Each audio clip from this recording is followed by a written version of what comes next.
Hello everyone, welcome to Rankers foundation. Mathematical tools जुटाने के बाद, अस्त्र शस्त्र जुटाने के बाद, चलिए आज फिजिक्स में एंटर करते हैं। शुरू करते हैं वेक्टर्स। तो क्या होता है वेक्टर? हमारे मन में जाहिर सी बात है पहला सवाल यही आएगा कि क्या होता है वेक्टर, किसे कहते हैं वेक्टर। थोड़ा मोड़ा हालांकि हमने 9 में पढ़ रखा है वेक्टर के बारे में कि डायरेक्शन जैसा कुछ होता था और कुछ तो और भी चीज़ें होती थी, पर आज हम इसका कंप्लीट जानकारी हासिल करने वाले हैं। वेक्टर के बारे में एक रिसर्च करने वाले हैं और हम देखने वाले हैं कि वेक्टर का पूरा डेफिनेशन, वेक्टर की पूरी बात क्या है। तो इसमें डेल्व करने के लिए जो हम जानते हैं, जैसे कि हम जानते हैं स्केलर के बारे में। तो स्केलर क्या होता है? हमने पढ़ा है कि वैसी चीज़ें जिसमें मैग्नीट्यूड हो पर डायरेक्शन ना हो उन्हें हम क्या कहते हैं? स्केलर। और जिसमें मैग्नीट्यूड हो और डायरेक्शन भी हो उसे हम क्या कहते हैं? वेक्टर। ऐसा हमने 9 में पढ़ रखा है कि जिसमें मैग्नीट्यूड हो पर कोई डायरेक्शन ना हो उसको बोलते हैं स्केलर, और जिसमें मैग्नीट्यूड हो पर डायरेक्शन भी हो उसे हम क्या कहते हैं? वेक्टर। पर क्या ये डेफिनेशन हमने सही पढ़ा था? क्या ये डेफिनेशन कंप्लीट था? तो जाहिर सी बात है ये कंप्लीट नहीं था, ये कुछ हद तक सही भी नहीं था। तो हम आज इसे कंप्लीट और सही फॉर्म में देखने वाले हैं। देखिए क्या होता है स्केलर। जैसे मान लीजिए कि आप कुछ दूरी गए, आपने 1 किलोमीटर का डिस्टेंस तय करा, तो डिस्टेंस एक स्केलर क्वांटिटी है। 9 के पढ़ाई से हम जानते हैं कि डिस्टेंस एक स्केलर क्वांटिटी है। तो क्या जब आप डिस्टेंस तय कर रहे थे, क्या जब आप 1 किलोमीटर जा रहे थे तो आप किसी डायरेक्शन में ही नहीं चल रहे थे? एक्चुअली आप डायरेक्शन में चल रहे थे, पर आप मॉर्निंग वॉक पे निकले थे, आप घूमने टहलने निकले थे, आप धनिया पत्ता लेने निकले थे, तो उसको बताने की ज़रूरत नहीं थी कि किधर जा रहे हैं। हर तरफ मार्केट है, किधर भी जाएंगे वो मिल जाएगा, वो चीज़ लेकर के हम आ जाएंगे। तो हमें बताने की ज़रूरत नहीं थी, डायरेक्शन था पर हमें बताने की ज़रूरत नहीं थी। तो जिसमें मैग्नीट्यूड हो, जिसका वैल्यू तो हो, डायरेक्शन भी हो पर बताने की ज़रूरत ना हो, उसे हम क्या कहते हैं? स्केलर। जिसमें मैग्नीट्यूड हो, डायरेक्शन भी हो पर बताने की ज़रूरत ना हो, डायरेक्शन से कोई मतलब ना हो, डायरेक्शन से कोई फ़र्क ना पड़ता हो, उसे हम क्या कहते हैं? स्केलर। कभी कभी तो डायरेक्शन से फ़र्क पड़ेगा फिर भी हम स्केलर बोलेंगे। क्यों बोलेंगे वो हम देखेंगे। तो जिसमें मैग्नीट्यूड हो, डायरेक्शन बताने का ज़रूरत ना हो, उसे हम कहते हैं स्केलर। और जिसमें मैग्नीट्यूड हो, डायरेक्शन भी बताने की ज़रूरत हो, उसे हम बोलेंगे वेक्टर। जैसे मान लीजिए कि मैंने ये मार्कर उठा लिया, इस पे मैं फोर्स लगाऊंगा, तो फोर्स स्केलर है कि वेक्टर, ये जानना है। तो सोचिए अगर मैं फोर्स यहाँ इधर लगा रहा हूँ तो ये इधर जाएगा, फोर्स इधर लगा रहा हूँ तो इधर जाएगा। तो मैं किधर फोर्स लगा रहा हूँ उस पर असर पड़ेगा। मैं अगर इधर फोर्स लगाऊँ तो इधर जाएगा, मैं अगर उधर से फोर्स लगाऊँ तो उधर आएगा। तो ज़रूरत है बताने का कि किधर आप लगा रहे हैं, कितना फोर्स लगा रहे हैं, बस ये मत बताइए, आप ये भी बताइए कि किधर लगा रहे हैं। डायरेक्शन था और बताने की ज़रूरत भी थी, इसीलिए फोर्स एक क्या हो जाएगा? वेक्टर। तो दोज फिजिकल क्वांटिटी, देखिए मैंने नाम ले लिया फिजिकल क्वांटिटी। फिजिक्स पढ़ने के लिए जो भी हम बनाते हैं उसे हम कहते हैं फिजिकल क्वांटिटी। जैसे कि डिस्टेंस एक फिजिकल क्वांटिटी, जैसे कि डिस्प्लेसमेंट एक फिजिकल क्वांटिटी, फोर्स हमने बनाया है फिजिक्स पढ़ने के लिए, फिजिकल क्वांटिटी, मास हमने बनाया है physical quantity, acceleration, energy, inertia, बहुत सारी चीज़ें। इनर्शिया नहीं, मास कह सकते हैं, इनर्शिया का जो फिजिकल क्वांटिटी है वो मास है। तो ऐसे बहुत सारी चीज़ें हैं, मोमेंटम, बहुत सारी चीज़ें, मतलब इसका कोई अंत नहीं है, मतलब बहुत सारी चीज़ें हैं और लगातार बन रही हैं। आज भी कितनी सारी चीज़ें डेवलप हुई होंगी, तो वो सारी चीज़ें फिजिकल क्वांटिटी कहलाती हैं। तो वैसे फिजिकल क्वांटिटी जिसमें मैग्नीट्यूड हो पर डायरेक्शन बताने की ज़रूरत ना हो, उसे हम क्या कहते हैं? स्केलर। और वैसे फिजिकल क्वांटिटी जिसे मैग्नीट्यूड हो और डायरेक्शन बताने की ज़रूरत भी हो, उसे क्या कहते हैं? वेक्टर। तो ये डेफिनेशन हमने अभी जो 9 में पढ़ा था उसमें थोड़ा सा सुधार करा कि क्या स्केलर में डायरेक्शन ही नहीं होता है? तो नहीं, डायरेक्शन वहाँ भी होता है, बताने की ज़रूरत नहीं पड़ती है ज़्यादातर, तो इसीलिए हम उसे क्या कह देते हैं? स्केलर। और जहाँ बताने की एकदम ज़रूरत पड़ती हो कि आप कहाँ जा रहे हैं, किधर जा रहे हैं, जैसे फॉर एग्जांपल मैं मॉर्निंग वॉक पे निकलूँ तो मैं कहीं भी चल लूँगा, कोई दिक्कत नहीं है। लेकिन मुझे अगर कहीं जाना है, ए से बी जाना है, जैसे आप मान लीजिए कि अभी मैं गया में हूँ और गया से पटना जाना है, तो मैं किधर भी चल दूंगा तो पटना नहीं पहुंचने वाला, एक खास डायरेक्शन में जाना पड़ेगा। तो उसमें मुझे बस ये नहीं पूछना होगा कि मैं कितनी दूर है पटना, मुझे ये भी पूछना होगा कि कितनी दूर है और किधर की ओर है, तो वो फिर हो गया वेक्टर। फॉर एग्जाम्पल, आपसे कोई पूछता है कि आपका उम्र कितना है, तो आप बोलते हैं कि मेरा उम्र 15 साल है, लेकिन आप ये थोड़ी बोलते हैं कि बढ़ रहे हैं, 15 साल है बढ़ रहे हैं। भाई सब जानता है कि उम्र बढ़ रहा होगा धीरे धीरे, तो हमें ये बताने की ज़रूरत नहीं पड़ती कि मेरा उम्र 15 साल है और अंकल हम बढ़ रहे हैं, कोई ज़रूरत नहीं है बताने की। तो आपका जो उम्र है वो एक स्केलर क्वांटिटी है, क्योंकि आपको बताने का ज़रूरत नहीं पड़ा कि डायरेक्शन किधर है। पर सोचिए एक ऐसा प्लानट पे हम चले जाएं जहाँ कुछ लोग बढ़ते हैं, मन करे तो कुछ लोग घटते हैं, तो वहाँ पे हमें बताना पड़ेगा कि मेरा उम्र 15 साल है और पता है अंकल हम बढ़ रहे हैं। क्यों किसी को बताना पड़ेगा कि मेरा उम्र 50 साल है और हम घट रहे हैं, तो वहाँ पे आपका जो उम्र है वो क्या कैसा क्वांटिटी हो जाएगा, वेक्टर क्वांटिटी हो जाएगा, वेक्टर फिजिकल क्वांटिटी हो जाएगा। मतलब जब हमें अपना डायरेक्शन बताना पड़ता है, जब हमें डायरेक्शन भी स्पेसिफाई करना पड़ता है, तो हम उसे कहते हैं वेक्टर। जब नहीं करना पड़ता तो कहते हैं स्केलर। तो पहले तो ये हम थोड़ा सा लिख लें, पूरा मैं नहीं लिखूंगा, आप पूरा लिख लिया करें, ठीक है। आप अगर चाहें तो मैग्नीट्यूड और no specified direction, magnitude but no specified direction, पूरा बना सकते हैं। इस 2 वर्ड से सेंटेंस बना सकते हैं, क्योंकि यही दोनों साइंटिफिक वर्ड है इस डेफिनेशन में। Those physical quantities having magnitude but no specified direction are called scalar physical quantities. थोड़ा लंबाई मैंने बना दिया। और इसमें अगर लिखेंगे तो मैग्नीट्यूड भी हो, ठीक है, मैग्नीट्यूड तो हो और स्पेसिफाइड डायरेक्शन हो, डायरेक्शन बताना जरूरी हो, तो उसे हम क्या कहते हैं, वेक्टर। पर क्या ये कंप्लीट डेफिनेशन है? अभी भी एक बात छूट रहा है। क्या छूट रहा है? चलिए थोड़ा सा अपना फ्लैशबैक में जाके 9th क्लास में जाते हैं। 9th क्लास में हम पहला क्लास में पहुंच जाते हैं। हालांकि मोशन का भी पहला क्लास यही होने वाला है, 11 का भी। तो देखिए ये आते हैं हम यहाँ, तो यहाँ पहुँचे, याद कीजिए हमने ऑरिजिन से चलना मान लीजिए शुरू करा, तो हम यहाँ गए 3 मीटर, मान लीजिए हम इधर गए 3 मीटर, इधर गए मान लीजिए हम 4 मीटर, यहाँ 3 मीटर गए और इधर 4 मीटर गए।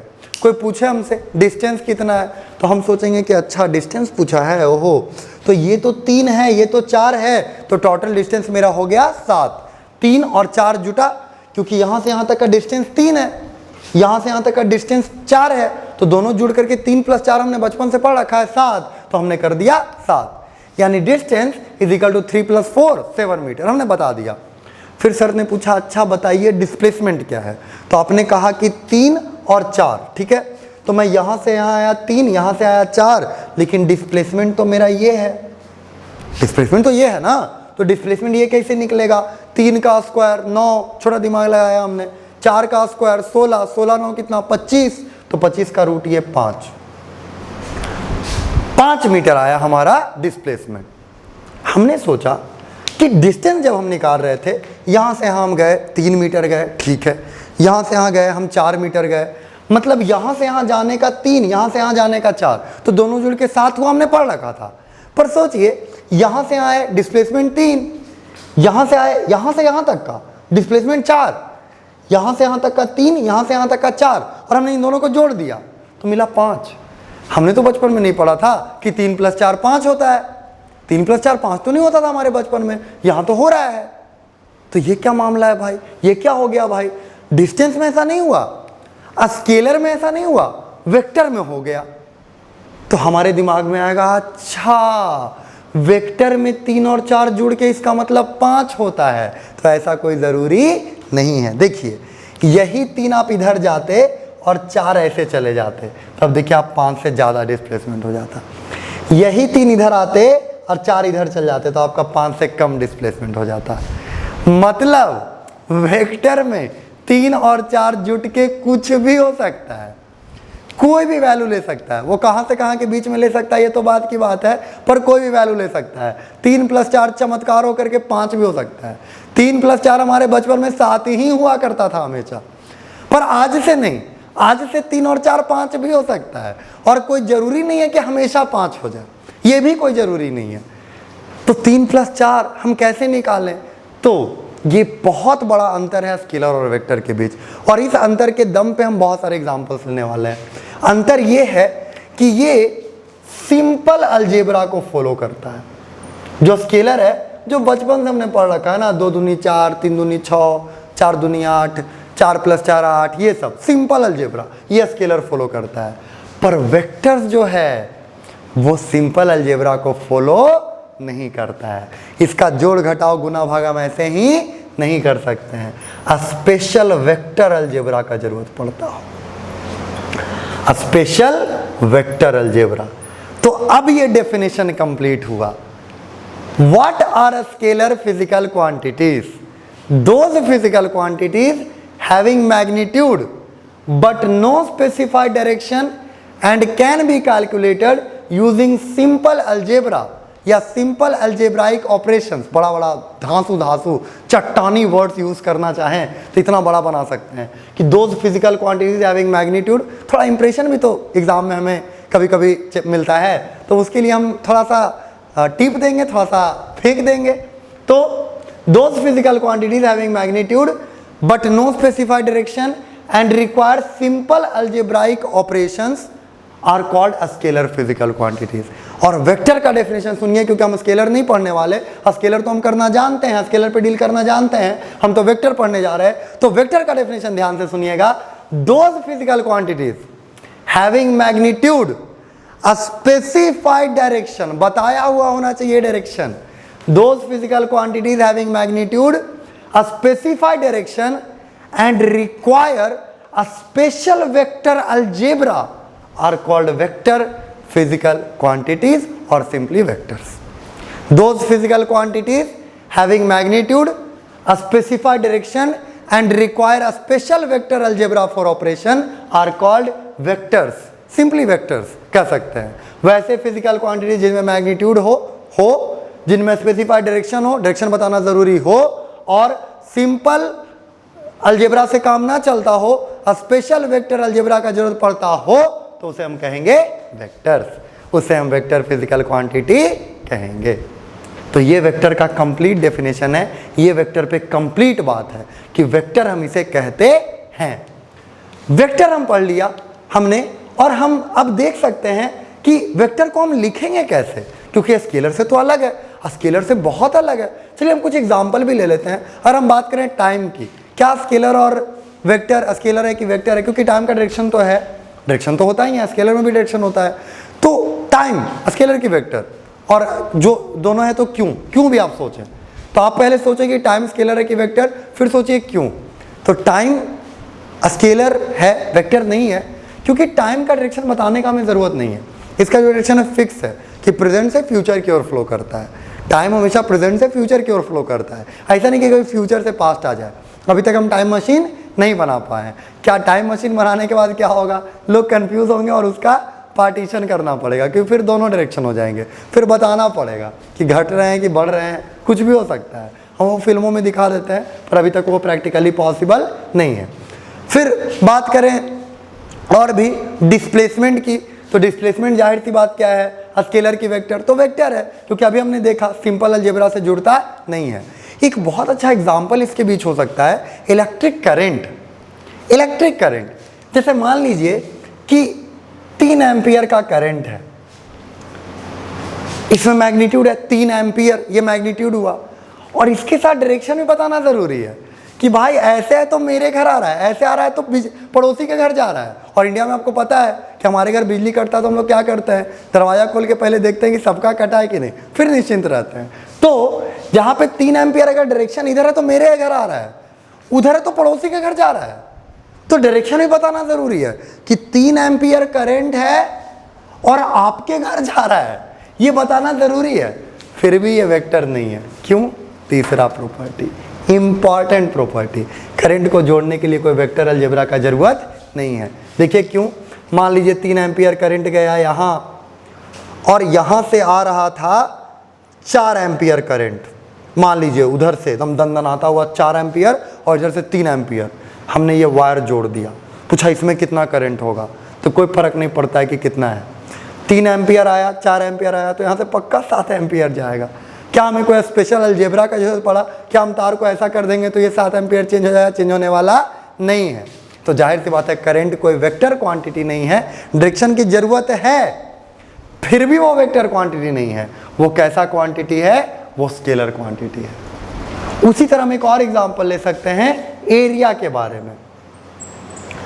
स्केलर है कि वेक्टर?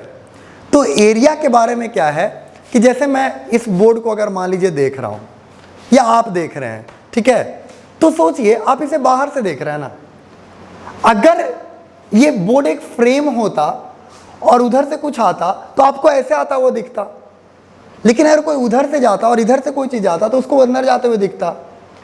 यानी बोर्ड से कोई चीज निकलने का सबसे बेस्ट चीज क्या हो सकता है? या तो बाहर या तो अंदर, हो सकता है कि नहीं? तो इसीलिए इसका डायरेक्शन हमने फिक्स कर रखा है और इसे जोड़ने के लिए भी वेक्टर का जरूरत पड़ता है, इसे जोड़ने के लिए भी वेक्टर का जरूरत पड़ता है। तो आप आज से ध्यान रखें कि जिस एरिया को आप पढ़ा करते थे बचपन में, जो आपका एरिया था उस सिंपल स्केलर जैसा आप उसके फुसला लेते थे, कुछ भी कर लेते थे, वो आप जानिए कि 11-12 में जाते ही एरिया क्या हो जाता है? वेक्टर। 12 में हमें ज़्यादा ज़रूरत पड़ेगा, ये संकट की स्थिति पैदा कर देगा 12 में, पर अभी हमारे लिए कोई दिक्कत का बात नहीं। अभी हम इसे जैसे चाहें, जैसे बच्चे की तरह इसे खेलते थे बचपन में, कितना एरिया हमने निकाल दिया होगा उसी तरह एरिया अभी आप कैलकुलेट कर सकते हैं। पर आगे चल के आपको पता चला कि area is a vector quantity, मतलब उसमें स्पेशल वेक्टर अलजेब्रा हमें लगाना पड़ेगा। तो ये कुछ एग्जाम्पल की बातें हैं। चलिए अब सीखते हैं कि इसे हम लिखते कैसे हैं, वेक्टर को हम लिखेंगे कैसे। तो मान लीजिए वेक्टर में तो डायरेक्शन पक्का है ना, वेक्टर में डायरेक्शन तो होगा, तो डायरेक्शन दिखाने का एक ही तरीका है कि आप एक एरो दीजिए। जब भी आप एरो दे दिए तो आपने डायरेक्शन लॉक कर दिया, आपने बता दिया कि उधर की ओर है। और अगर उधर की ओर डायरेक्शन है मतलब कि आपने यहां से शुरू करा था, आपने यहां से शुरू आप नहीं करा था। अगर आप एरो यहां देते मतलब आप यहां से शुरू कर रहे थे, आपने एरो इधर की ओर दिया मतलब आपने यहां से शुरू किया और यहां आकर के खत्म कर दिया। तो इसे ए और बी अगर हम मान लें, ए और बी अगर हम बोल दें तो ए हमारा है इनिशियल पॉइंट, सीधा सा नाम है इनिशियल पॉइंट, और ये बी क्या है? Final point. तो इस वेक्टर को हम लिखते हैं A B vector, A B vector. A B vector लिखने का मतलब है, एरो देखिए ऊपर दिया है, वो वेक्टर का साइन है। कई सारी किताबों में बस बोल्ड से लिख देते हैं, तो किताबों में बोल्ड चलेगा, हम यहाँ बोल्ड लिखेंगे तो रंगते रह जाएंगे, इसलिए हम लोग एरो का सिंबल यूज करेंगे, हालांकि किताबों में ज़्यादातर एरो ही रहता है। तो ए बी वेक्टर अगर लिखा हुआ है इसका मतलब ए से शुरू किया गया और बी तक जाया गया, और डायरेक्शन क्या मिला तब? अगर ए से शुरू करे बी से गए, यानी डायरेक्शन ए से बी की ओर है। मतलब अगर मैंने ऐसे लिखा है इसका मतलब ए शुरुआत हुआ है, ए से बी पे खत्म हुआ है और ए से बी की ओर जाया गया है। फिर बी ए अगर हम लिखते हैं तो क्या ये दोनों सेम बात है? ए बी और बी ए सेम बात है? बिल्कुल अलग बात है। यहाँ अगर पटना से दिल्ली जा रहे हैं तो यहाँ दिल्ली से पटना जा रहे हैं, दोनों सेम बात थोड़ी है कि नहीं? तो ये बी ए है यानी बी से, तो क्या ये डायरेक्शन है ऐसा, ये सही बना हुआ है? नहीं, बी ए के लिए हमें ऐसे बनाना पड़ेगा, ये बी हो जाएगा और ये ए हो जाएगा। तो ये ऐसे हम डायरेक्शन दिखाते हैं। कभी कभी हमें पता रहता है कि इसका मैग्नीट्यूड ए है, तो अब उसका नाम हमने दिया नहीं, इनिशियल और फाइनल का हमने नाम नहीं दिया, उतना हम झंझट में पढ़ना नहीं चाहते थे, तो हम इसको सिंपली ऐसे भी कभी कभी लिख देंगे कि बस ए वेक्टर है, ऐसे लिख देंगे तो हमारा काम हो जाएगा, हम इसे बता सकते हैं। तो ये हेड है, ये टेल है, ध्यान रखिएगा, टिप है, टर्मिनस है, दुनिया भर के नाम होते हैं। टर्मिनस मतलब जहाँ पे खत्म हुआ, तो जाहिर सी बात है टर्मिनस इसे नाम देंगे। ये टेल है, ये हेड है, हेड ऑफ द वेक्टर। आप इनिशियल पॉइंट और फाइनल पॉइंट नाम से इसे जाने, ज़्यादा नामों में हमें पढ़ने की ज़रूरत नहीं है। तो ऐसे हमें इसे वेक्टर को ऐसे डिनोट करते हैं, वेक्टर हमें ऐसे मिलता है और ऊपर एरो देते हैं तो हम वेक्टर, जैसे हमने लिख दिया मान लीजिए पी क्यू वेक्टर, हमने लिख दिया पी क्यू वेक्टर। सोचिए क्या मतलब नहीं कर रहा है, अगर हम पी क्यू वेक्टर लिख देते हैं तो इस बात का क्या मतलब है कि हमने पी क्यू वेक्टर लिख दिया, मतलब हम पी से शुरू करें, क्यू तक गए और पी से क्यू के हमारा डायरेक्शन बना, यही मतलब निकला, सीधी सी बात है। तो ऐसे हम डायरेक्शन बताते रहेंगे, ऐसे हम वेक्टर को डिनोट करते रहेंगे। आइए देखते हैं कितने टाइप के वेक्टर्स होते हैं, वेक्टर को कैसे कैसे क्लासिफाई कर सकते हैं। तो इसमें जो पहला टाइप हमें मिलता है वेक्टर में, वो हम लोग बहुत सिंपल बना सकते हैं। एक होता है पैरेलल वेक्टर, नाम से ही आपको क्लियर हो गया होगा पैरेलल वेक्टर क्या होते होंगे। वैसे वेक्टर जिनका डायरेक्शन सेम होता है उसे हम कहते हैं पैरेलल वेक्टर। और जब पैरेलल बनाया है, जब सच बोला है तो झूठ तो बोल ही सकते थे। अनपैरेलल वेक्टर, अनपैरेलल वेक्टर मतलब जिसके, या अनपैरेलल मतलब एंटी पैरेलल वेक्टर, जिसके डायरेक्शन में 180 डिग्री का अंतर हो, एक पैरेलल हो और एक बिल्कुल एंटी पैरेलल हो, तब जो वेक्टर बनेंगे उसे हम बोलेंगे एंटी पैरेलल या unparalleled vector. Parallel vector, unparalleled vector, छोटी छोटी बातें, बहुत ज़्यादा डिटेल में हम इसके डायग्राम नहीं बनाने जा रहे हैं। हम समझ रहे हैं कि दो वेक्टर का डायरेक्शन अगर सेम होगा तो पैरेलल कह देंगे, उल्टा पुल्टा होगा तो एंटी पैरेलल कह देंगे, कोई दिक्कत की चीज़ नहीं है। तीसरा वेक्टर है collinear vector. Collinear vector, collinear vectors क्या होते हैं? तो ये देखिए, जब वेक्टर एक ही लाइन में हो, मतलब ये भी क्या हो गया, एक तरह का पैरेलल वेक्टर हो गया। जब एक ही लाइन पे वेक्टर्स हो, एक ही डायरेक्शन में हो, तो इसे हम क्या कह सकते हैं? Collinear vector. फिर हम कहेंगे एक और कोटर्मिनस वेक्टर। ये हम ऐसे ही नाम देख ले रहे हैं, ये सब नाम कभी कभी क्वेश्चन में यूज कर देते हैं तो हमें आना चाहिए बस, बाकी ये नामों में कुछ है नहीं। देखिए हम ज़्यादा डायग्राम भी इसका नहीं बना रहे। कोटर्मिनस वेक्टर्स। अब ये कोटर्मिनस, टर्मिनस मतलब होता है खत्म करना और को मतलब होता है साथ साथ। जाहिर सी बात है, आपने देखा होगा हमारे स्कूलों में लिखा रहता है को एजुकेशन, यानी साथ साथ एजुकेशन दिया जा रहा है सबको।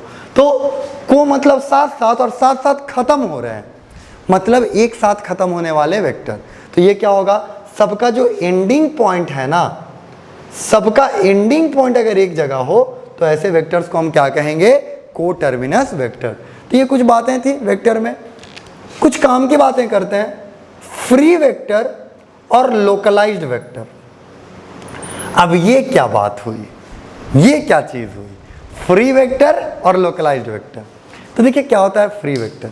आप जब भी मैं ऐसे मार्कर पकड़ूं, आप समझिए कि ये हेड है, ये एरो है और ये टेल है। ऐसा सोचने में आसानी भी होगी हमें, क्योंकि ये हेड जैसा है, ये टेल जैसा है, तो हमें आसानी होगी। तो देखिए क्या होता है फ्री वेक्टर। मान लीजिए वेक्टर मैंने यहाँ बनाया, मैं इस वेक्टर को चाहूँ तो यहाँ ले सकता हूँ, चाहूँ तो यहाँ ले जा सकता हूँ, चाहूँ तो यहाँ ले जा सकता हूँ। मैं इसका मैग्नीट्यूड ना चेंज करूँ, मैं इसका डायरेक्शन ना चेंज करूँ, तो क्या इस वेक्टर में कोई चेंज आ जाएगा? नहीं, इस वेक्टर में कोई चेंज नहीं आएगा। मैं यहाँ रखूँ, यहाँ रखूँ, यहाँ रखूँ, यहाँ रखूँ, यहाँ रखूँ, मैंने मैग्नीट्यूड नहीं चेंज करा, ये मार्कर का लेंथ नहीं हटाया, यानी कि मैग्नीट्यूड सेम है। और मैं डायरेक्शन हमेशा उधर ही रखता हूँ, उधर ही रखता हूँ, डायरेक्शन हमेशा उसी तरफ रखता हूँ, डायरेक्शन को चेंज नहीं करता हूँ। तो ऐसा जिन हम वेक्टर्स के साथ कर सकते हैं, सारे वेक्टर के साथ नहीं कर सकते, ऐसा जिन वेक्टर के साथ हम कर सकते हैं उसे हम क्या कहते हैं? Free vector. बात थोड़ी सी धुंधली बनी है, पूरा नहीं समझ में आया है तो जानना पड़ेगा लोकलाइज्ड वेक्टर, क्योंकि कॉन्ट्रास्ट में चीज़ें क्लियर होती हैं। तो देखिए लोकलाइज्ड वेक्टर क्या होता है। मान लीजिए मार्कर है, मैं फोर्स लगा रहा हूँ, मैं अगर इसे यहाँ पे फोर्स लगाऊं, इस मार्कर पे मैं फोर्स लगा रहा हूँ, ये कोई वेक्टर नहीं है, ये कोई ऑब्जेक्ट है, इस पे मैं फोर्स लगा रहा हूँ, ये हमारा एक वेक्टर है। मैंने आके यहाँ मारा तो इस मार्कर के साथ क्या होगा? ये गिर जाएगा। लेकिन इसे मैं अगर नीचे मारूं तो ये ऐसे गिर जाएगा। इसे मैं एग्जैक्टली बीचों बीच मारूं, एकदम बीचों बीच, तो सोचिए क्या होगा? ये चलने लगेगा। मतलब मैं उतना ही फोर्स अगर यहाँ लगाऊं तो ये ऐसे गिर जाएगा, इतना ही फोर्स अगर यहाँ लगाऊं तो ऐसे गिर जाएगा, इतना ही फोर्स अगर बीच में लगाऊं तो चलने लगेगा। बीच मतलब सेंटर ऑफ मास से हमारा मतलब है, जो कि बात की बात है। तो वहाँ से ये चलने लगेगा, मतलब वही फोर्स उसी डायरेक्शन में मैं लगा रहा हूँ पर अलग अलग इफेक्ट दे रहा है। तो क्या तीनों फोर्सेस सेम है? नहीं, तीनों फोर्सेस सेम नहीं है। तो ये जो वेक्टर होगा इसको हम बोलेंगे लोकलाइज्ड वेक्टर। अब आपको इजीली क्लियर होगा कि फ्री वेक्टर किसे कहते थे। तो फ्री वेक्टर अगर मैं फोर्स को कहीं भी लगाता सेम इफेक्ट होता। जैसे फॉर एग्जांपल मैं ऐसे रख दूं, मैं एक पॉइंट ऑब्जेक्ट ले लूं, एक बॉल ले लूं एकदम छोटा सा, और एक बड़ा सा मुक्का मारूं, तो मैं इस बॉल को कहीं भी मारूंगा वो उधर जाएगा, तो वो एक तरह का फ्री वेक्टर हो जाएगा। लेकिन मैं एक लंबा ऑब्जेक्ट ले लूं और कहीं भी मारूंगा तो अलग अलग इफेक्ट आएंगे, तो वो कैसा वेक्टर हो जाएगा? Localised vector. मतलब कोई भी वेक्टर, मैं ये नहीं कह रहा हूं कि फोर्स एक लोकलाइज्ड वेक्टर है, फोर्स ही कभी फ्री वेक्टर हो सकता है और कभी लोकलाइज्ड वेक्टर। तो अलग अलग मूवमेंट करने पे हम मैग्नीट्यूड नहीं बदलेंगे, हम डायरेक्शन नहीं बदलेंगे, उस वेक्टर को कहीं भी ले जाएंगे, कोई गलती नहीं होगी, कोई दिक्कत नहीं आएगा, फ्री वेक्टर। दिक्कत आ गया, संकट पैदा हो गया तो लोकलाइज्ड वेक्टर। तो ये दोनों के बीच अंतर है, ये दो वेक्टर के तरीके हैं, फ्री वेक्टर और लोकलाइज्ड वेक्टर। अगला एक टर्म है जीरो वेक्टर।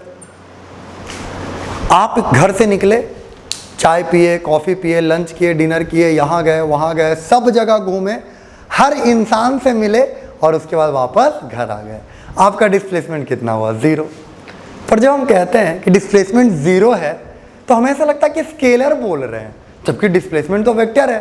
तो ये तो डिस्प्लेसमेंट की बेइज्जती हो गई ना, कि डिस्प्लेसमेंट को आप स्केलर जैसा बता रहे हैं। तो नहीं, तो हम उसे नहीं कहेंगे कि हमारा डिस्प्लेसमेंट ज़ीरो है, हम बोलेंगे ज़ीरो वेक्टर है। ये इज्जत देने के लिए हमने बनाया है कि किसी भी वेक्टर को अगर हमें ज़ीरो बोलना होगा कि वेक्टर का मैग्नीट्यूड नहीं है तो हम इसे ज़ीरो केवल नहीं बोलेंगे, हम बोलेंगे ज़ीरो वेक्टर है, थोड़ा इज्जत से बोलेंगे कि ज़ीरो वेक्टर है। तो ये ज़ीरो वेक्टर का डेफिनेशन हो गया। फिर उसके बाद हमारे काम का चीज़ है पोजीशन वेक्टर।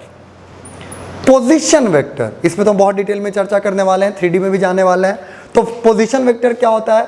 जैसे मान लीजिए आप यहाँ पे हैं, आप यहाँ पे घूम रहे हैं और ऑरिजिन यहाँ है, देखने वाला वहाँ है, वो देख रहा है कि आप वहाँ पे घूम रहे हैं, तो आपको वहाँ से एक वेक्टर मिलेगा ना। तो ये जो वेक्टर मिलता है उसको बोलते हैं पोजीशन वेक्टर। मतलब जहाँ पे हैं, जहाँ पर आपका पोजीशन है उसे ऑरिजिन से कनेक्ट कीजिए तो एक वेक्टर मिलेगा, एक वेक्टर हमें प्राप्त होगा। उस वेक्टर को हम क्या कहते हैं? Position vector. तो सिंपली वो वेक्टर जो हमारा पोजीशन बताता है उसे हम कहते हैं पोजीशन वेक्टर। बहुत सिंपल डेफिनेशन। तो ये कुछ डेफिनेशन थे, कुछ वेक्टर थे। एक आखिरी डेफिनेशन हम देखते हैं जिसका नाम है यूनिट वेक्टर। आखिरी में मैंने इसे अलग कलर के मार्कर से इसीलिए लिखा है क्योंकि ये कुछ ज़्यादा ही इम्पॉर्टेंट है, ये हमारे जीवन में घुस जाएगा। अगर इन सब वेक्टर में हम सबसे ज़्यादा किसी वर्ड का इस्तेमाल करने वाले हैं तो पहला नंबर यही है यूनिट वेक्टर। सेकंड नंबर पे आएगा पोजीशन वेक्टर बहुत सारे चैप्टर्स में, पर यूनिट वेक्टर तो कहीं भी आ जाएगा, यूनिट वेक्टर तो कहीं भी घुस जाएगा।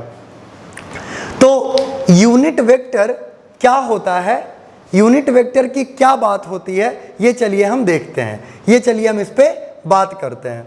तो देखिए यूनिट वेक्टर की बात करें, अगर हम यूनिट वेक्टर के बारे में सोचें तो इसके यूनिट वेक्टर को जानने के लिए देखिए क्या होता है वेक्टर का, यूनिट वेक्टर का काम पहले हम जान लेते हैं। मान लीजिए कि आप जा रहे थे नॉर्थ की ओर, तो आपका डिस्प्लेसमेंट हुआ 10 मीटर या जो भी, और नॉर्थ की ओर आपका डायरेक्शन हुआ, नॉर्थ की ओर आपका डायरेक्शन हुआ और 10 मीटर आप गए। मेरी इच्छा थी कि जिधर आप गए थे उधर मैं भी जाता, तो मैं ऐसे ही चलता फिरता रहता था, मैं कहीं भी चला जाता था। पर मेरी इच्छा ये थी कि मैं कहीं भी चलता हूँ लेकिन मैं नॉर्थ की ओर जाता हूँ कि नहीं जाता हूँ ये मुझे नहीं पता, पर मेरी इच्छा थी कि मैं आपके जैसा चलूँ। जैसे आप हमेशा नॉर्थ की ओर जाते हैं वैसे मैं भी जाऊँ, मैं भी नॉर्थ का ट्रैवल करूँ, मैं भी नॉर्थ देखूँ। तो मैं क्या करूँगा, आप कितना चलते थे इसे मैं छोड़ दूँगा, बस वो नॉर्थ पकड़ लूँगा कि आप नॉर्थ की ओर जाते थे और मैं नॉर्थ की ओर चलना शुरू कर दूँगा। तो आपका डायरेक्शन लाने के लिए, आपका डायरेक्शन लाने के लिए मैं मैग्नीट्यूड छोड़ दूँगा। तो ऐसा ही होता है जब हमें किसी स्केलर को वेक्टर बनाना होता है, जब हमें किसी स्केलर को वेक्टर बनाना होता है तो हमें बस डायरेक्शन चाहिए होता है। तो वो डायरेक्शन हमें देगा कौन? तो वो डायरेक्शन हमें जो भी देगा वो ऐसा होना चाहिए कि वो मैग्नीट्यूड पे कोई असर ना डाले, बस डायरेक्शन चुपचाप दे दे। तो वैसा काम हमारा कौन करता है? Unit vector. यूनिट वेक्टर मतलब वैसा वेक्टर जिसमें मैग्नीट्यूड 1 हो और डायरेक्शन कुछ भी हो, इसका मैग्नीट्यूड 1 हो। ये अगर वेलोसिटी आप जा रहे हैं 5 मीटर पर सेकेंड तो ये आपसे 5 नहीं चुराएगा, ये बोलेगा कि 5 मीटर पर सेकेंड आप नॉर्थ की ओर जा रहे हैं तो बस आपसे नॉर्थ चुराएगा। ये कर देगा 1 मीटर पर सेकेंड नॉर्थ। आप अगर गए 100 मीटर वेस्ट की ओर तो ये यूनिट वेक्टर आपसे 100 मीटर नहीं चुराएगा, वो बोलेगा 1 मीटर वेस्ट, वो 1 लाएगा और डायरेक्शन ले आएगा और डायरेक्शन वहां दे देगा, स्केलर में मल्टीप्लाई कर देंगे तो हमारा स्केलर भी वेक्टर बन जाएगा। तो यूनिट वेक्टर वैसा वेक्टर जिसका मैग्नीट्यूड 1 हो और डायरेक्शन हो, जो स्पेसिफाइड डायरेक्शन होता है वो हो। तो सोचिए 5 मीटर पर सेकेंड से हम जा रहे थे, हम नॉर्थ में जा रहे थे, हमें नॉर्थ चाहिए था क्योंकि यही डायरेक्शन है, यही स्केलर को वेक्टर बना देता है। हमारी भी इच्छा है कि स्केलर वेक्टर बन जाए, पर ये 5 तो हमें नहीं चाहिए ना।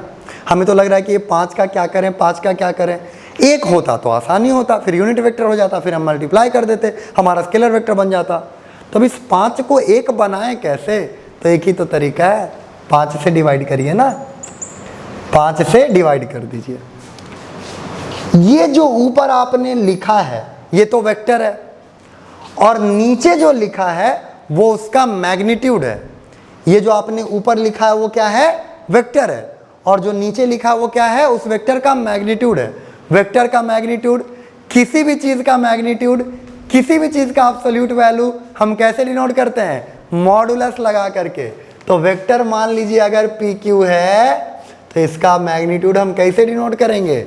इसको मॉडुलस में रख देंगे, मॉडुलस के दीवारों में कैद कर देंगे। ये बस अब वैल्यू की बात करेगा, ये नहीं बोलेगा कि नॉर्थ है साउथ है, क्योंकि मॉडुलस बोलता है वैल्यू बोलो ना भाई, वैल्यू बोलो ना। काहे बता रहा नॉर्थ साउथ माइनस प्लस ये सब क्या कर रहे हो? वैल्यू बताओ ना मुझे। तो ये वैल्यू उससे बुलवा लेगा। मॉडुलस का काम ही यही है।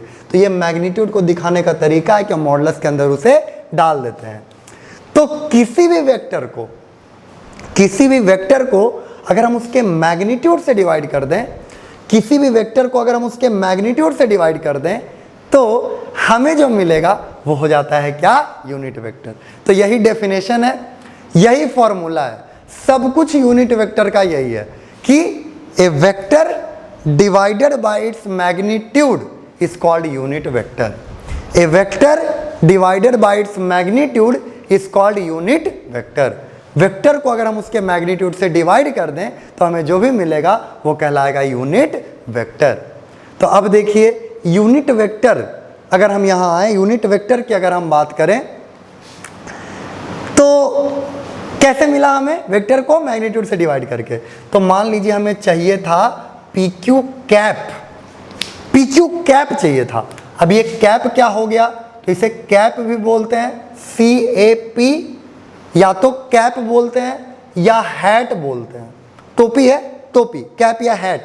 तो कैप या हैट, पी क्यू कैप की अगर हम बात करें, यानी पी क्यू की ओर यूनिट वेक्टर हम निकालना चाह रहे हैं। पी क्यू की ओर यूनिट वेक्टर क्या है? मतलब एक ऐसा वेक्टर चाहिए जिसका मैग्नीट्यूड 1 हो और डायरेक्शन वही हो पी क्यू वाला, पी से क्यू की ओर वाला डायरेक्शन हो। तो ये हमें कैसे मिलेगा? Vector divided by its magnitude.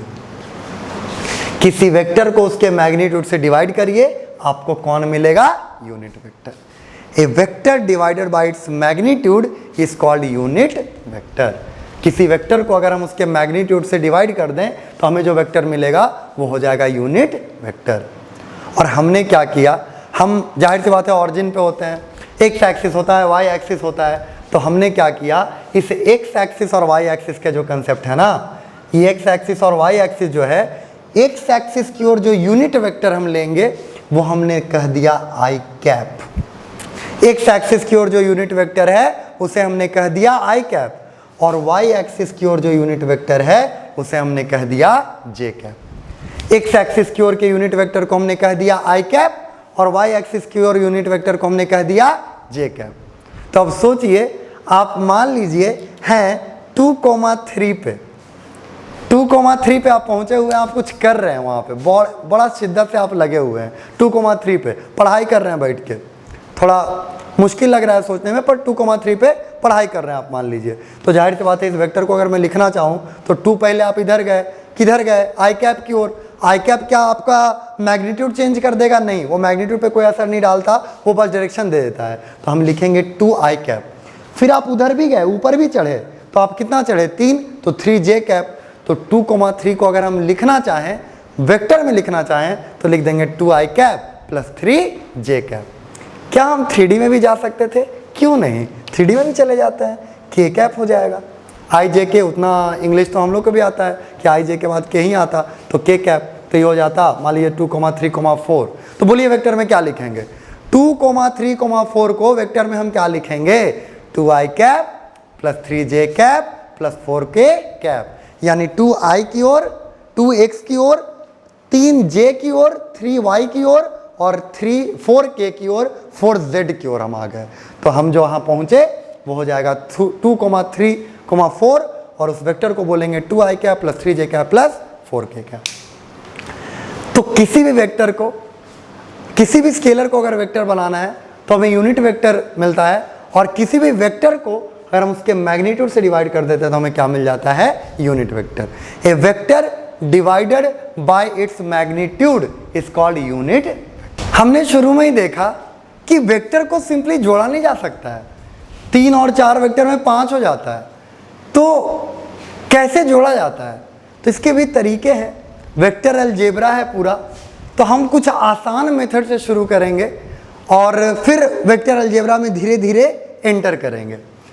तो उस आसान मेथड को शुरू करने से पहले आप इस बात को याद रखें, ये तो ट्रिगोनोमेट्री है पर आप इसे याद रखें।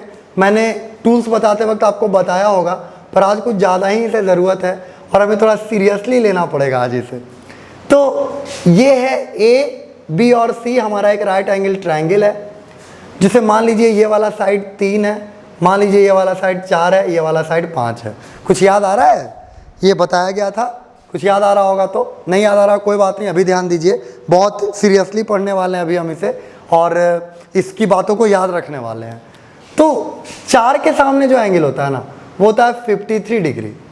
इसका तो एनसीईआरटी भी लिख दिया है, इस पे क्वेश्चन एनसीईआरटी तक दे रखा है, तो खुलेआम इस्तेमाल होता है ये, ठीक है। और ये है 37 डिग्री 3 के सामने, छोटे के सामने छोटा एंगल, बड़े के सामने बड़ा एंगल, आप भी जानते हैं। तो ये हमने इसे कर दिया था 3, इसे कर दिया 4 और इसे कर दिया 5, ठीक है।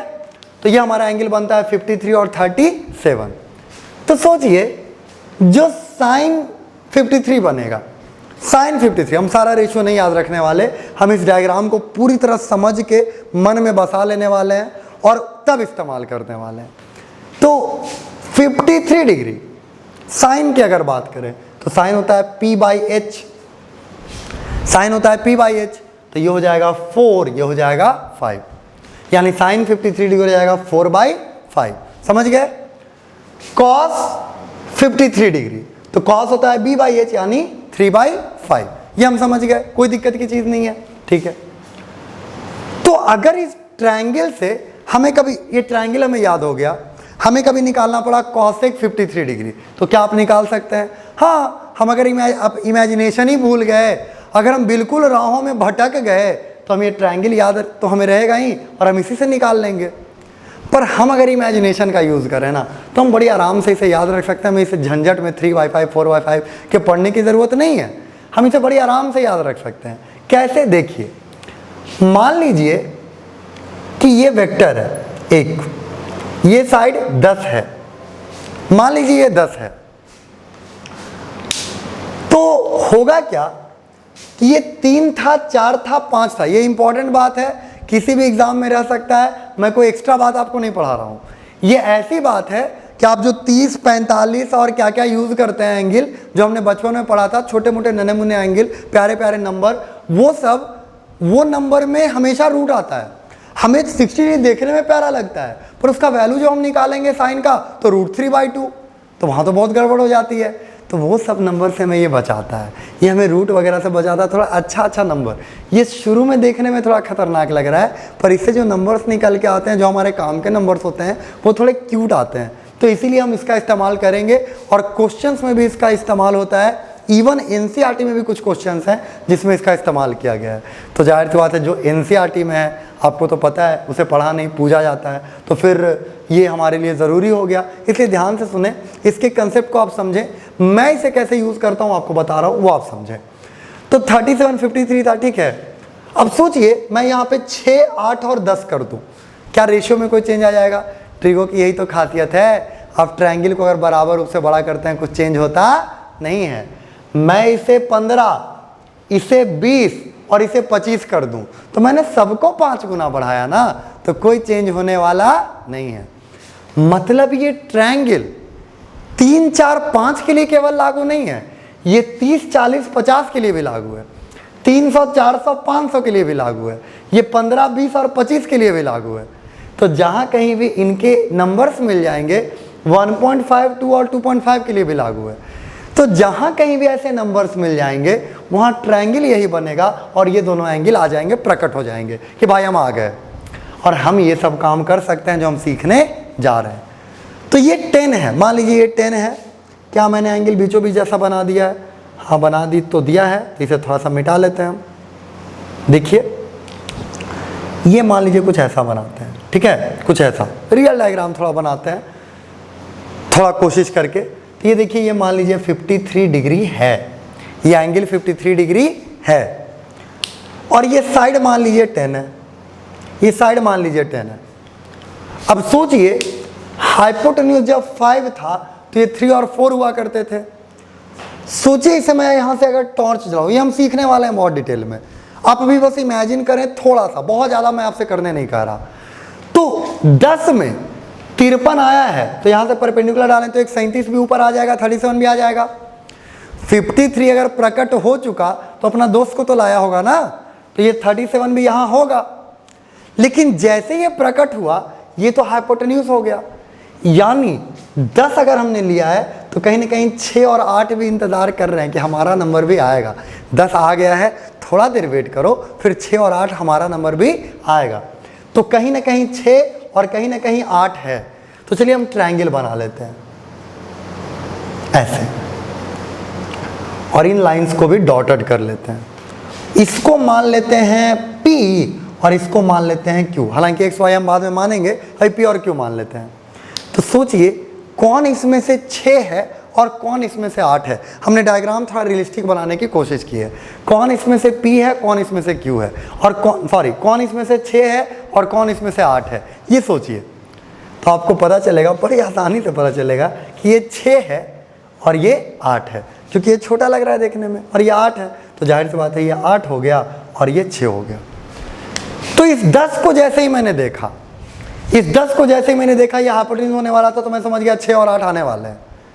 पर बड़े के सामने ना बड़ा साइड आता है, यानी इसका y वाला 8 होगा और x वाला 6 होगा। मैं सोचिए अगर यहाँ 10 की बजाय 20 ले लेता तो यहाँ 20 करता 4 गुना, तो यहाँ भी 4 गुना 12, यहाँ भी 4 गुना 16। अब कौन होता 16 और कौन होता 12? तो ये हो जाता 16 और ये हो जाता 12। सोचिए मैं डायग्राम बनाऊं, ये मैं आपको कुछ याद रखने नहीं कह रहा, मैं आपको सोचने बोल रहा हूँ। और आप सोचने का आदत अगर बनाएंगे तो अभी आपको थोड़ा समय लगेगा, थोड़ा आपको लगेगा कि नहीं इतना समय लग रहा है, हमसे नहीं हो पा रहा है, लेकिन आप इसे अगर करते रहेंगे, याद रखिएगा प्रैक्टिस से कुछ भी सीखा जा सकता है इस धरती पे। लोग पता नहीं क्या क्या कर गए हैं, अचानक से लोग कुछ डिसाइड करते हैं और वो उसमें महारत हासिल कर लेते हैं सिर्फ प्रैक्टिस से। एक हाथ से बहुत दिक्कतों से कई लोग ओलंपिक में गोल्ड मेडल जीत चुके हैं, कई लोग क्या क्या कर चुके हैं, कई लोग वर्ल्ड रिकॉर्ड बना चुके हैं सिर्फ प्रैक्टिस के दम पे। तो प्रैक्टिस हमें छोड़ नहीं सकते, प्रैक्टिस हमें करना पड़ेगा, प्रैक्टिस को हम छोड़ नहीं सकते। तो चलिए देखिए ये चलते हैं हम इसमें। मान लीजिए कि हमने ऐसा करा होता कि ये साइड ले लिया 25 और ये वाला एंगल हमने ले लिया 37 डिग्री। फिर से हमने वैसे ही डॉटेड लाइन्स बना लिए, और अब बताइए कौन इसमें कौन कौन है। तो 5 का 5 गुना आया है हाइपोटेन्यूज, तो 25 हुआ तो ये भी 5 गुना 15, और ये कितना हो जाएगा 20। हम ये ट्रायंगल याद रखेंगे। अब सोचिए आपको कौन 15 और कौन 20 लग रहा है, तो ये 20, और ऐसे भी छोटे के सामने छोटा साइड जाएगा, तो ये 15 हो गया और ये 20 हो गया। हमें इतने से ही काम होता है, हमें ज़्यादातर यही दोनों निकालना रहता है, x और y, तभी ना हमें वेक्टर मिल जाएगा। हमें क्या मतलब है कि साइन थीटा क्या है, कॉस थीटा क्या है। आप इसे चाहते तो ऐसे भी बना सकते थे, ये कॉस थीटा साइन थीटा वगैरह वगैरह करके, पर मैं वैसे यूज़ नहीं करता। मैं इस ट्रायंगल को अपने दिमाग में रखता हूँ क्योंकि यहीं से सारे रेशियोज आ रहे हैं। तो 6 रेशियो याद रखने से अच्छा मैं इस ट्रायंगल को याद रखूँ और इसे जहाँ मन तहाँ वहाँ पलट दूँ, जहाँ मन तहाँ वहाँ पुट कर दूँ और अपना आंसर ले आऊँ। तो क्या ये बात आपको समझ में आ रही है? ये 3 4 5 वाला कंसेप्ट हमें क्लियर रखना है। 3 4 5 वाला में हमें कोई दिक्कत नहीं आना चाहिए। तो अब हम इसके नाम जानेंगे और हम सिंपल तरीका देखेंगे। तो हमने देखा था कंसेप्ट कि अगर हम x की ओर बढ़ते हैं तो इसे i कैप बोलते हैं, और y की ओर बढ़ते हैं तो इसे हम j कैप बोलते हैं। तो ये i कैप और j कैप का हमने कंसेप्ट देखा था। और हम मान लीजिए अगर 5,6 पे हैं तो हम बोल सकते हैं 5i cap plus 6j cap, ये बोल सकते हैं i कैप j कैप में सिंपली। तो सोचिए हर वेक्टर का x में कितना चीज़ है ये अगर मुझे पता चल जाए और y में कितना है अगर ये पता चल जाए तो वेक्टर को लिखने में तो आसानी हो जाएगी ना, वेक्टर हम बड़ी आराम से लिख लेंगे। तो हम यही करने वाले हैं, हम पढ़ने वाले हैं component of vector, component CO है वहां, कंपोनेंट ऑफ वेक्टर या फिर रिजोल्यूशन ऑफ वेक्टर। या तो कंपोनेंट ऑफ वेक्टर बोलिए, नहीं तो बोलिए रिजोल्यूशन ऑफ वेक्टर। क्या वो मतलब होता है कंपोनेंट वर्ड का? तो कंपोनेंट वर्ड का मतलब होता है जब हम हिस्सों में बांटते हैं। जैसे इस मकान के कंपोनेंट हैं, गिट्टी, ईंट, ब्रिक्स, पिलर, सीमेंट, सब कंपोनेंट है, दरवाजा, लकड़ी, सब कुछ ये इसके कंपोनेंट है, क्योंकि इनसे मिलकर के ये घर बना है। उसी तरह हम अपने वेक्टर को हिस्सों में बांट देंगे, बहुत सारे हिस्सों में बांट देंगे। और रिजोल्यूशन करना मतलब होता है सिंपल करना, थोड़ा और डिटेल में देखना। हम अपने कैमरे में रिजोल्यूशन देखते हैं कि वो कितना डिटेल हमें दे सकता है। तो कंपोनेंट ऑफ वेक्टर मतलब वेक्टर को हिस्सों में बांटना, और रिजोल्यूशन ऑफ वेक्टर मतलब उस वेक्टर को थोड़ा और जूम करके देखना, थोड़ा और डिटेल में बांट के देखना। यानी इन दोनों का मतलब हुआ टुकड़ों में कर देना। वेक्टर को हम टुकड़ों में बांट देंगे अपना काम आसान करने के लिए। कल हम देखने वाले हैं कि वेक्टर जोड़ने में कितना जोर पड़ता है, और इन दोनों में से जो हमें सिंपल पड़ेगा हम उसका यूज करेंगे। तो देखिए, मान लीजिए कि हमने कोई वेक्टर लिया, या इसी वेक्टर को उठा लिया, हम 10 वाले वेक्टर को मान लीजिए हमने उठा लिया। तो ये 12 और 16 हमारे किसी काम के नहीं रहे, तो ये 10 वाले वेक्टर को उठा लिया। तो अगर हम इस 10 वेक्टर को लिखना चाहें तो हमें बहुत कुछ लिखना पड़ेगा। 10 वेक्टर है, फिर उस डायरेक्शन में है, फिर ये है, वो है। लेकिन अगर हम इसे हिस्सों में बांट लेते हैं, अगर हम इसे x और y की ओर बांट लेते हैं, तो इस 10 वाले वेक्टर को हम बड़ी आराम से लिख सकते हैं 6i cap plus 8j cap.